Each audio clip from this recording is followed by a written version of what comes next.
Have you ever wondered why it seems like there's all these producers that are just closing sales left and right, making hundreds of thousands of dollars a year, while you're struggling to even keep someone on the phone for longer than 30 seconds? I used to have that problem. So I remember sitting at my desk after another 10-hour day. My voice was shot, my bank account was empty, and I had absolutely no sales to show for, all the work that I had just done. I was spending thousands of dollars on leads, just burning through them. And I couldn't even get people to stay on the phone long enough to at least hear what I was, or at least let me tell them what I was calling about. I mean, the second I would say my name, it would just go, Hello?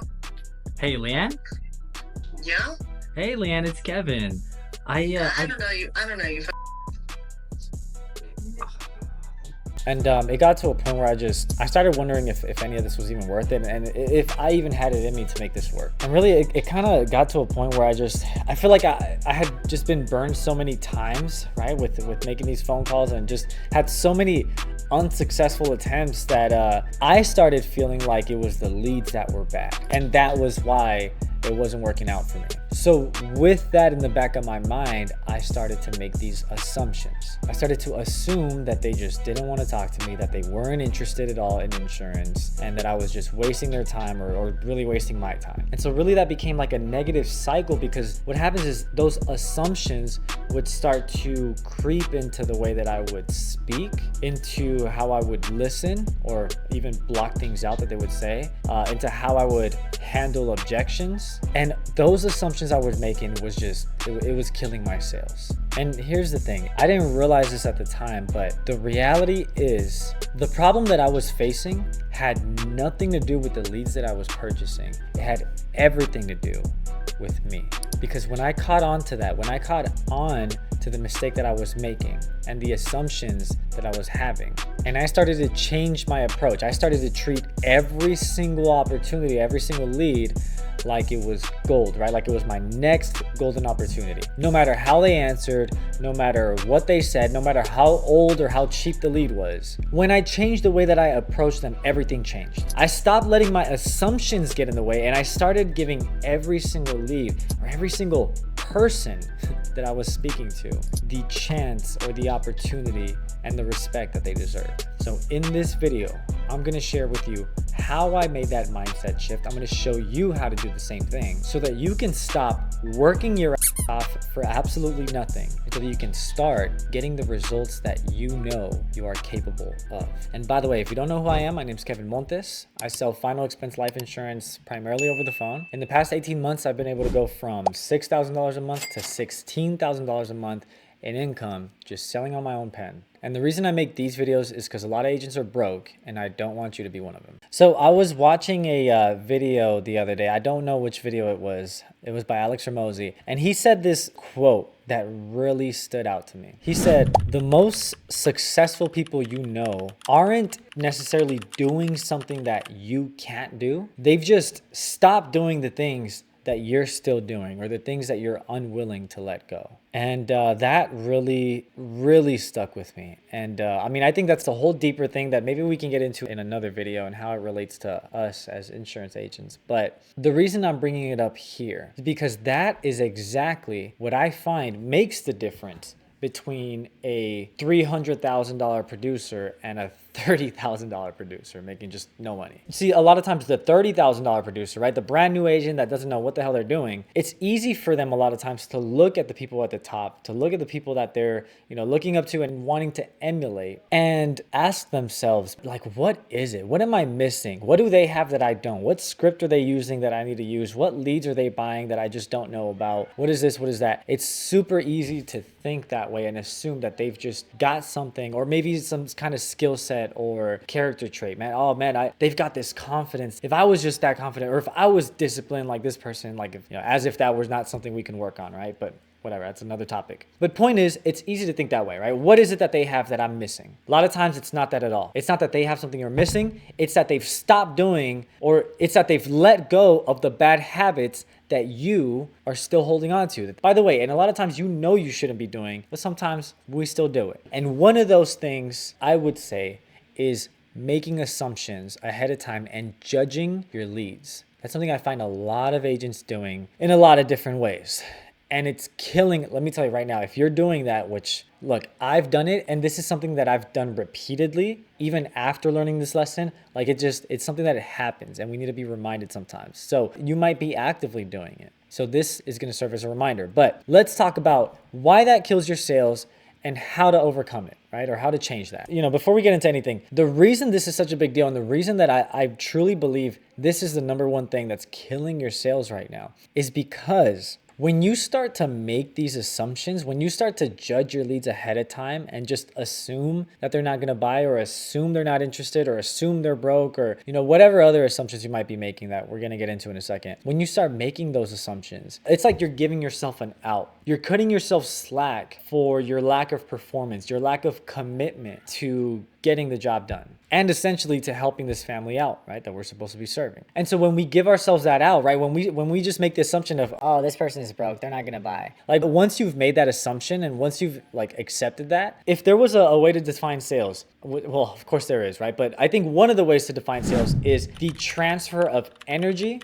and belief from one person to the other. If you don't believe in your product, or at least you don't believe that this is going to serve your client, how the hell are you going to get them to believe that it's going to help them? If you've already lost it, then there's no chance. So the moment that you make those assumptions that this isn't going to serve them, that they're not going to buy, whatever that is, you've already lost the sale. It's not going to happen. You don't believe it yourself, so they're not going to, it's just not going to happen. So what are a lot of the common assumptions that I see a lot of agents making? Dude, first of all, there's a lot of them. Let me just tell you that right now. And they happen at every stage of the sales process. So let's talk about them. Let's debunk them. So the first set of assumptions that I see a lot of agents make happen before they even make their first dial. So, what do I mean? What kind of assumptions do we make, before we even get someone to pick up the phone? Well, have you ever thought to yourself, maybe it's 7 p.m., let's just say, for example, and you start to think, man, I think it's a little bit late. They're probably having dinner with their family. If I call this person, if they even answer, they're going to be so pissed off and it's not going to go well. Right? That's an assumption that a lot of agents make because of the timing. They don't know. They don't know what they're doing. The only way to find out is to freaking call them, right? But they start making these assumptions. Or another one, for example, let's say before you make the call, you see their age on the lead form, and maybe they're a little bit older or younger than you're used to. Let's say they're 49. A lot of agents I've heard go, oh, man, dude, I sell final expense. The lowest they go is, for most of them, is 50. If I call this 49-year-old, they're not going to need final expense insurance. They're not old, right? They're not, that was kind of mean, right? I'm sorry, I didn't mean to say it like that, but they're not seniors, right? They're not, whatever. Or on the opposite end, let's say you get an 81-year-old, then you start going, oh, man, this person's freaking old. If I even get them on the phone and if I even get to quote them, it's going to be so expensive. They're not going to buy it. They're not going to think it's worth it. We start making these assumptions for them. And because we make those assumptions, we decide instead of wasting our time in making the call, we just don't make the call at all. Okay, look, you miss 100% of the shots you don't take. I'm sure you've heard that before. And if you haven't, well, there you go. All right, hopefully this quote changes your life. But you miss 100% of the shots you don't take. You might as well take the shot. Making the call is making the shot. If you don't make the call, it's never going to sell. It's never going to happen. And you're never going to make money if you're waiting for the perfect conditions to start calling. Oh, my CRM is being slow right now. I guess I'm just going to go take a nap. Do you not have a cell phone? Use a landline, for God's sake. Whatever you got. But just use what you got. I'm a little bit heated or passionate in this part of the video right now because, and I'm sorry, I don't say this to offend. I say this because I want to make a point, and I hope if you're doing this, I want to help you change your behavior. Because if you don't change your behavior, you're going to stay broke. I've been broke as it sucks. I don't want you to have to go through what I went through. So the reason I'm so passionate here is because, look, if you're making assumptions before you even make the call, you're just quitting before you even start. At that point, they're not even assumptions. They're not even judgments. They're just excuses. Oh, this is why I couldn't make calls today. It's because it was already late and, I felt like they weren't going to answer anyway, or it's a little bit too early. They're going to be grumpy. All these dumb little excuses, throw that away. They don't serve you. Usually the reason you're not making money is because you're not making as many dollars. And that usually comes from us making these assumptions or excuses. excuses before we even call. All right, the next stage that I see people make excuses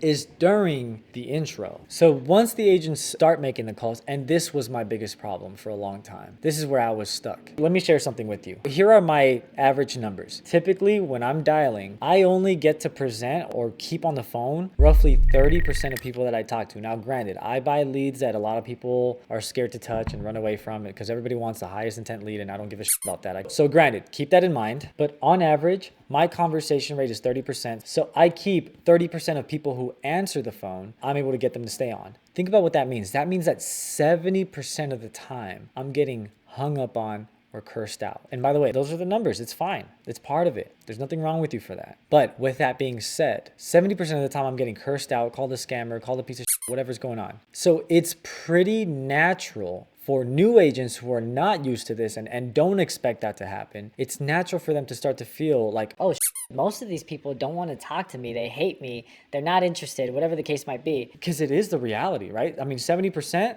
that's way more than 30%.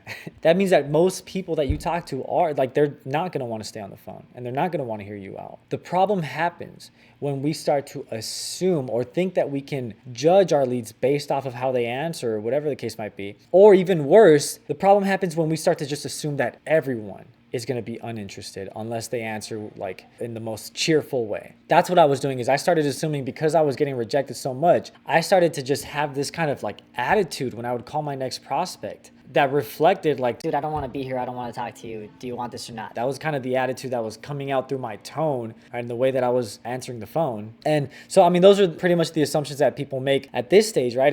I mean, everybody rejects me anyway. No one's interested. Or sometimes it might be, for the specific person that we're on the phone with. If they sound annoyed when they answer, the agent already assumes, oh, this isn't going to go well. Right? If they sound anything but, super polite and cheerful and excited to talk to you, then the agent starts to assume, yeah, this isn't going to go anywhere. This is a waste of time. When the reality is, they know you're a stranger. They know that they don't know you and that you're probably going to try to sell them something. And they don't want that. Nobody wants to be sold anything. Yes, they wanted information. They didn't want a sleazy salesperson to give them a call. Don't be that sleazy salesperson, right? Most people suck at sales, and there's a lot of people in sales. So a lot of times we've associated sales with being slimy and a lot of not good things. And so we have to break that stereotype. You have to be the one to break through to them. And you're not going to do that by assuming that they're not interested and just letting them off the hook, right? Without truly trying to overcome and working with all of your might to keep them on the phone and overcome their front end objections. The next phase that I see a lot of people make these assumptions is in discovery, right? So even after they've called the lead, they've kept them on the phone for, let's say 2 minutes plus. Then if the prospect says anything about them, maybe they say something like, oh, I can't really afford much. Or they mention something about,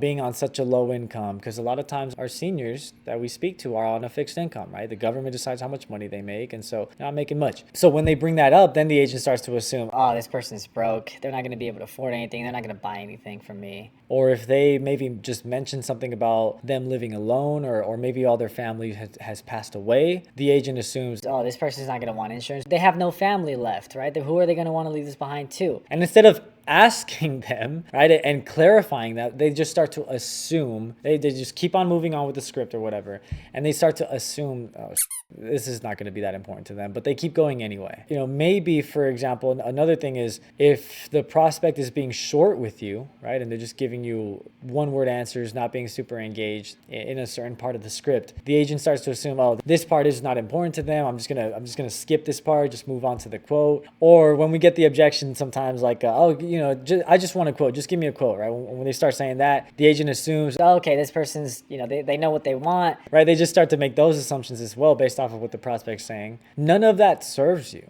because really all that does, when you fail to dig deeper and ask the clarifying questions that are necessary to build up to the sale, you're not allowing yourself to, first off, build the rapport that you're supposed to be building with your client by showing them that you genuinely care about their needs and their actual situation. You're not gathering the intel that you need, right, to truly understand where they're coming from. You're not gathering the leverage that you might need in order to help motivate them if they do need a little bit of that nudge, right, a little bit of that urgency built. You're definitely not building any trust with them because you're just another quoting machine. And plus, if you're skipping important parts of the script, a lot of times it's just going to lead to confusion, right? You're not actually clarifying anything or educating them in any way. You're not providing any value. And so you're just setting yourself up for objections at the very end that, again, you're not going to have information or leverage to be able to overcome at the end because you know nothing about them. And it's only getting worse and worse because at this point, it's like we're still spending time with the prospect, but we're making these assumptions that are just cause us to lose a sale anyway. So it's just like the deeper we get into this and make assumptions, just the worse things get. But it doesn't stop there. So once we get to the part where the agent quotes the prospect, right, and you're about to make the sale, what are some assumptions that I've seen made there? One of the most common ones, especially if the prospect is older, let's say they're in like their late 70s, for example. Let's say a new agent quoted a prospect, but they didn't make the sale, they didn't close it. And then I ask him, hey, well, what happened? Like, what went wrong? Can you kind of tell me what happened? And a lot of times the agent will say something like, oh, well, I quoted them for their budget, but it just wasn't enough coverage. And when I quoted what they wanted, they just couldn't afford it. so basically it wasn't really worth the coverage that they were being offered. Let me ask you something. Do you believe that? Because if you believe that, then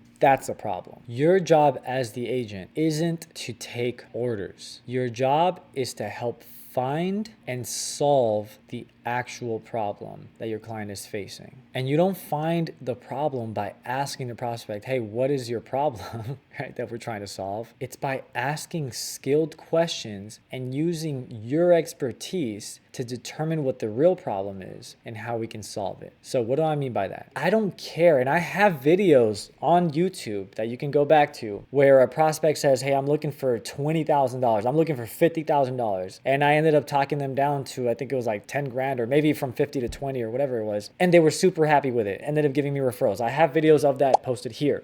And it happens all the time because I don't care what they say they want because it's not about what we want. Insurance has nothing to do with what we want. We don't know what we want. I think it was Steve Jobs who said, people don't know what they want until you show them. That's exactly right. It is your job to show them. It's not about what they want. It's about what can you get and how can we help you get close to what it is that you actually need. So if a prospect wants 20 grand, but they can't afford it, do they have any coverage at all? No. Okay. Do they want to get buried or cremated? Buried. Okay. So we know then they can't afford 20 grand. Can we get them somewhere between 12 and 15 to at least cover the final expenses themselves, the funeral arrangements, so that their family doesn't have to get into debt because they have nothing else. So you see, there's a difference between what somebody says that they want and what they actually need. And so our job as agents is to find out what they need and turn it into something that they want. But the thing is, you can't do that if you let yourself off the hook by going, oh yeah, it's too expensive. They're too old. I guess it's too late for them. Basically, it's take it or leave it, and they didn't want to take it, so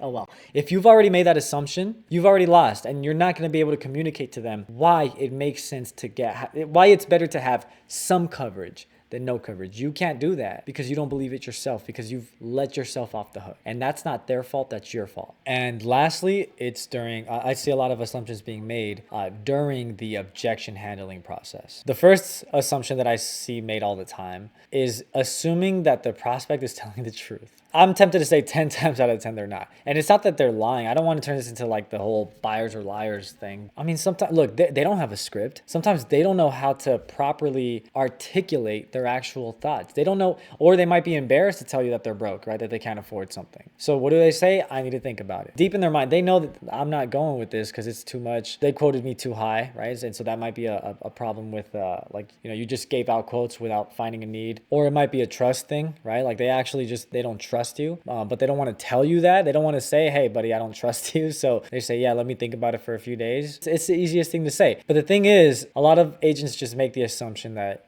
okay, yeah, I guess they need to think about it. That's just how they are. Right? That's just how they do business. Now, I'm not saying that we need to assume the sale. I'm actually very against that whole thing. When people say you need to assume that they want it and just move forward. I think that's very forceful, very aggressive, and very, nobody likes it. I don't think we should make any assumptions here. Don't assume that they want it. Don't assume that they're telling the truth and they don't want it. What we should be doing when we start dealing with objections is asking deeper questions and clarifying, developing a deeper understanding of where they're coming from. Then once I have a full understanding of everything that the client is going through in their minds, then I can make the decision of, okay, is this really worth pushing through, or is this just like, is there really nothing that I can do to help this person? But that's an assumption. Or also on the other hand is that maybe agents assume that because they didn't say yes on the first try, on the first closing attempt, they assume that like, okay, well, this person's not super serious because, you know, they expect everybody to say yes right away. When they say no, that's when the sale starts. Just like when you're working out, like the actual workout is when it starts to really hurt, right? The first few reps, I mean, like all they count for is building up to the point where you actually start stressing out the muscle. Then once you start stressing it out, the reps that you do past that is where all the muscle growth really starts to happen. It's the same thing with a sale. Everything you're doing beforehand is just building up to this point. Once you get your first no, that is when the sale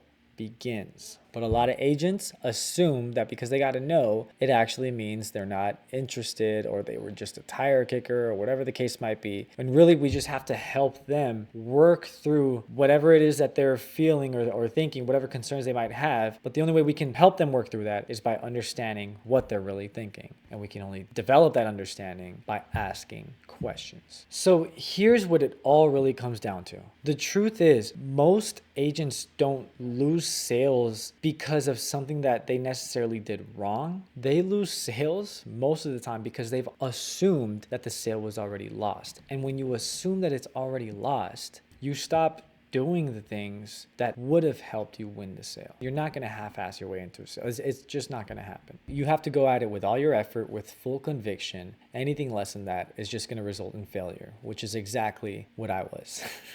So now that we've addressed the common assumptions that a lot of us agents make, you know, especially at the beginning of our careers, let's dig deeper into the actual mindset or limiting beliefs that we hold on to that are sabotaging our conviction. And I think that most of it comes from the fact that we are, as a final expense agent specifically, the market that we serve, I mean, they're low income households. And I think that's really where a lot of this comes from. A lot of the assumptions that we do make revolve around, the fact that they are not financially well off. They're not responsible with their money. They're not educated. They're seniors, so they don't like to trust people on the phone. Like all these assumptions that we make, most of the time they revolve around the fact that, they are low income. Let's talk about it, right? Let's address how we can overcome those limiting beliefs that we have around serving the market that we serve. Okay, so really, I think we can break this up into three general, I'm going to call them limiting belief statements that we might tell ourselves that are just sabotaging our results. So limiting belief number one, they are just too poor to be able to afford any insurance. They're too broke. They can't take anything else on.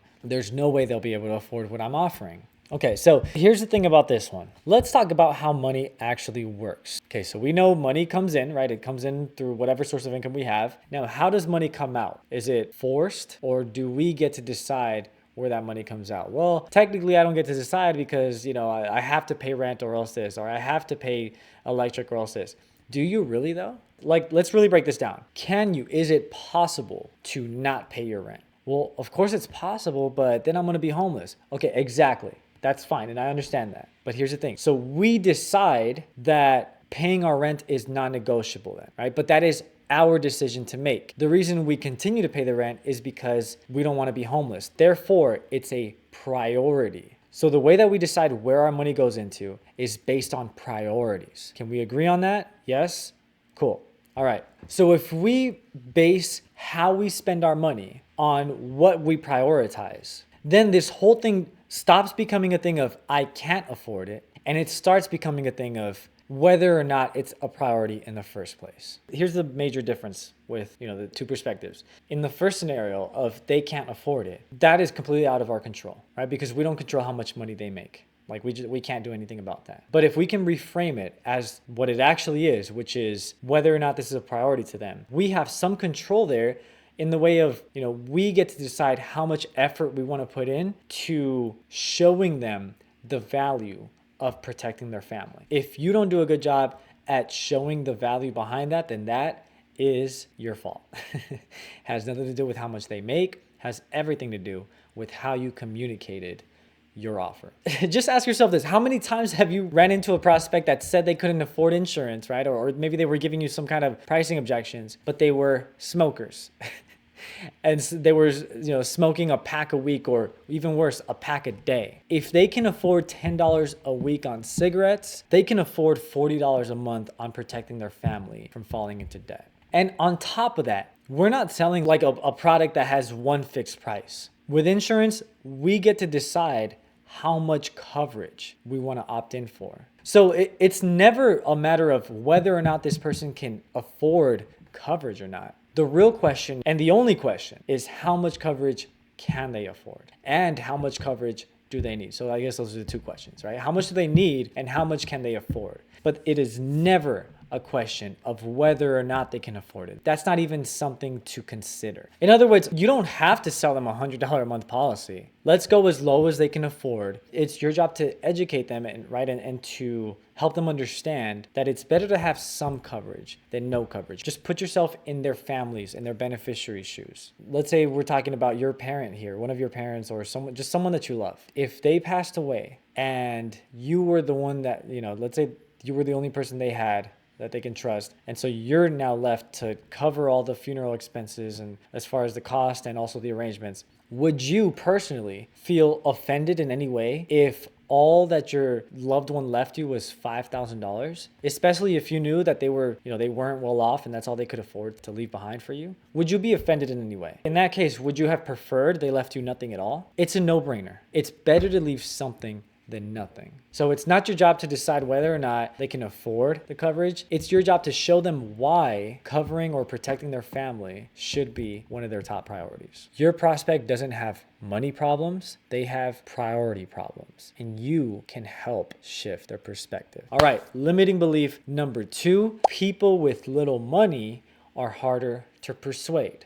We're gonna get very controversial here. So, being in a lower income market, a lot of agents assume, again, back to the assumptions. Man, this person's broke. They're going to be harder to persuade. It's going to be a lot harder to convince them to set money aside for this. Let's think this through, okay? Really think it through. If someone is quote unquote broke, or even I'll say poor, what does it say about them generally? Well, they're likely not very disciplined with their money, probably emotional spenders for the most part. They don't have strict budgets, right? Or any kind of financial strategy. And, they're not really the type to think long-term of where their money goes, right? Like they don't put a lot of consideration in that. All of those things can be very true. And so a lot of agents will take that and say, yeah, exactly, which is why this is going to be such a hard sale to make. I strongly disagree. And I would actually go as far as to say those are very much the reasons that those should be the easiest sales to make. Think about this. If we're saying that this person is that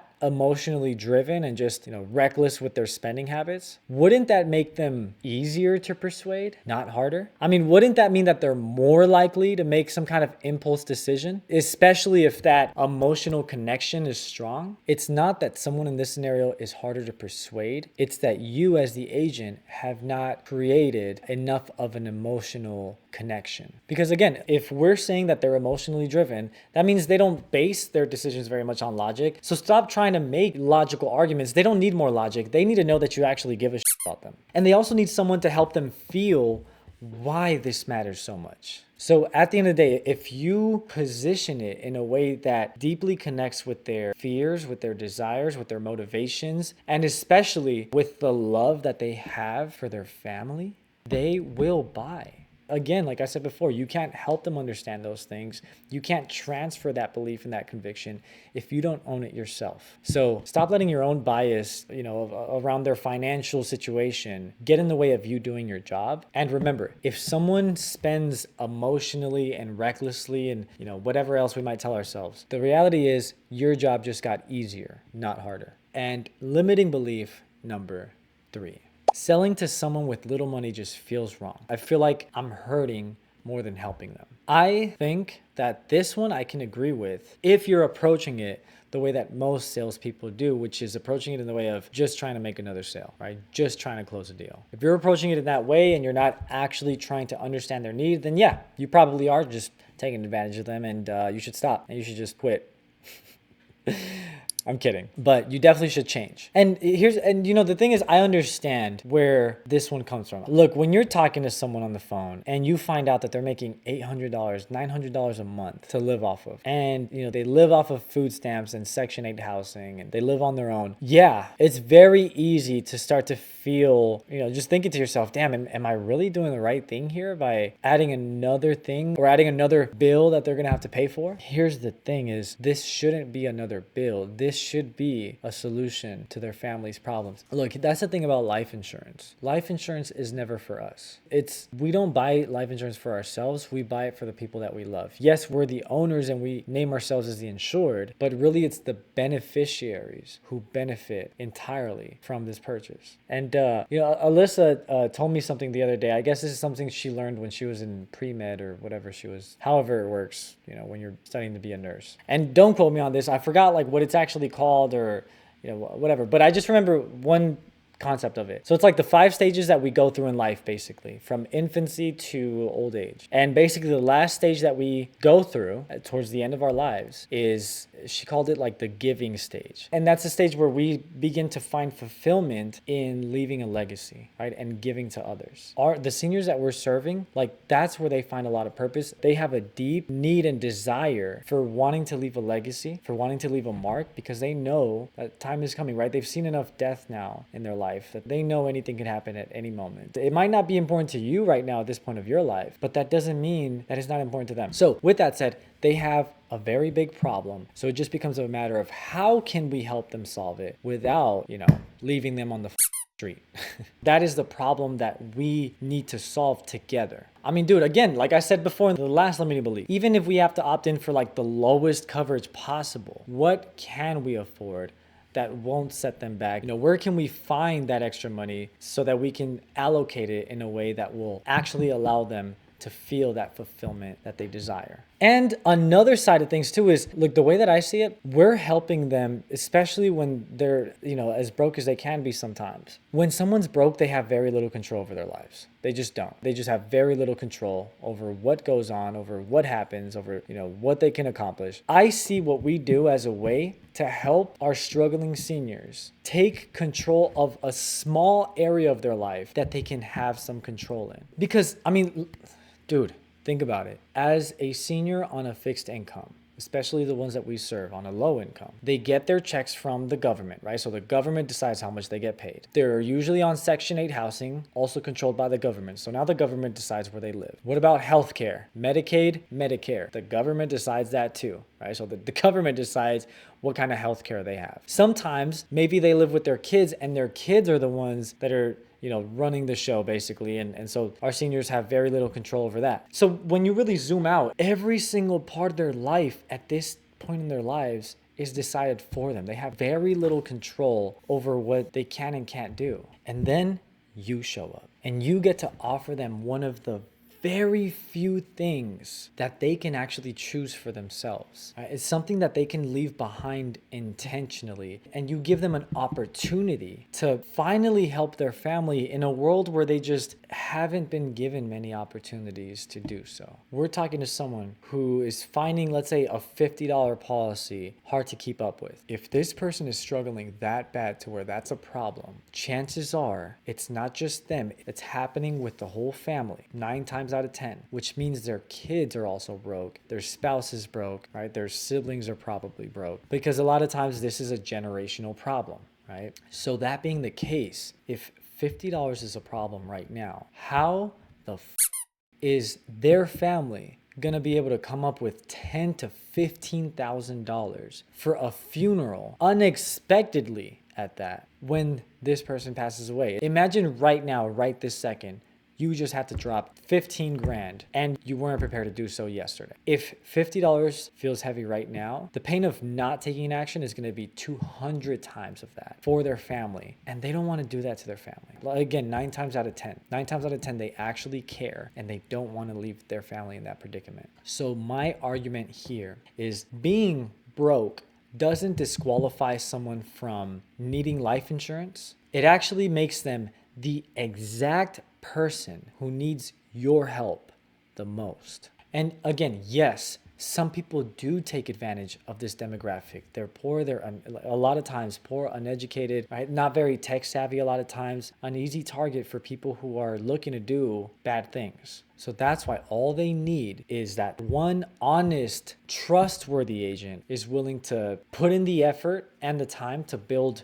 genuine trust and is willing to educate them and help them understand why this matters. So bottom line, you're not hurting them by selling them a policy. You're actually helping them finally do something for their family that no one else has given them a chance to do. So stop feeling guilty about helping them. And really, I think you should start feeling guilty when you don't. Now, with that said, does that mean that we need to try to sell every single person that we talk to, that we get on the phone? Absolutely not. By no means is everyone qualified to buy. And so it's actually your job as a professional to know how and when to tell the difference. But here's the thing, you can't figure that out by just making surface level assumptions like we just talked about. You figure it out by asking better questions, deeper questions, clarifying questions. So if you want to learn how to properly and responsibly qualify your prospects so that you can stop wasting your time with people that were just never going to buy in the first place, watch this video next. I'm going to show you how to spot real buyers and how to tell the difference without relying on these lazy assumptions that are just killing your sales.